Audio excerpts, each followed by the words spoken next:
திமுக ஆட்சியில சட்டம் ஒழுங்கு எப்படி இருக்கு சார்? உங்களுக்கே தெரியும் எப்படி இருக்குன்னு. மிக கேவலமாக இருக்குது, அசிங்கமாக இருக்குது. இதை பேசுகிறதுக்கே ரொம்ப கேவலப்பட்டு தான் பேச வேண்டியா இருக்குது. பாருங்கள், டெய்லி ஒவ்வொரு கொலை நடக்கு.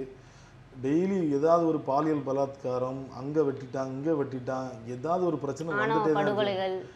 ஆமாம், ஆணவ படுகொலைகள், இப்படி டெய்லி நீங்கள் நியூஸ் பார்க்கலாம். தினம் ஒரு கொலை அப்படிங்கிற அளவுக்கு அவங்க போயிட்டு இருக்கு. சட்டம் ஒழுங்கு சுத்தமாக சரியில்லை. ஆட்சிகள்லையும் இந்த கேஸ் வராம இல்லையே. இல்லை, அப்படி கம்பேர் பண்ணி பார்க்கும்போது அது கம்பேர் பண்ணி பார்க்கக்கூடாது நியாயப்படி. ஏன்னா அதை கண்ட்ரோல் பண்ணக்கூடியதான் ஒரு மாநில அரசு நடவடிக்கை எடுக்கணும். இருந்தாலும் கூட இப்படி இவ்வளோத்துக்கு மோசமாக எங்கேயுமே நடக்கலை.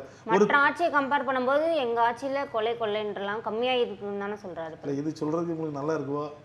மற்ற ஆட்சியை விட எங்கள் ஆட்சியில் கொலைலாம் கம்மியாக தான் இருக்குன்னு சொல்லுறது நல்லா இருக்கும். அதாவது அந்த அளவுக்கு இல்லை, நாங்கள் எல்லாத்தையுமே சட்டப்படி கண்ட்ரோலுக்கு கொண்டு வந்துட்டோம் அப்படின்னு தானே சொல்கிறாங்க. அப்படி அவங்க வாயாட்டு தான் சொல்லிக்கிறாங்களே தவிர நடைமுறையில் சாத்தியப்படுதா? ஒரு போலீஸ்காரங்களுக்கு இங்கே பாதுகாப்பு இருக்கா?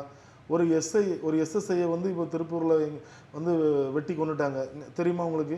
வெட்டி கொண்டாங்க. அது எப்படி ஒரு போலீஸ் டிபார்ட்மெண்ட்டை சார்ந்தவங்களுக்கே வந்து ஒரு பாதுகாப்பு இல்லைன்னா சாதாரண உங்களுக்கோ எனக்கோ எப்படி பாதுகாப்பு இருக்கும்? எங்கே ரோட்டில் வந்து நம்ம நிம்மதியாக லாந்த முடியும்? ஸோ இங்கே வந்து அப்படி ஒரு இதே இல்லை. சட்டம் ஒழுங்கு பாதுகாப்பு செய்யலாம். மக்களுக்கெல்லாம் கிளியராக தெரியுது இங்கே வந்து திமுக ஆட்சியில் சட்டம் ஒழுங்கு கேவலமாக இருக்குது. திமுகவை சேர்ந்தவர்களும் அதிகவே ரவுடியாக இருக்காங்க.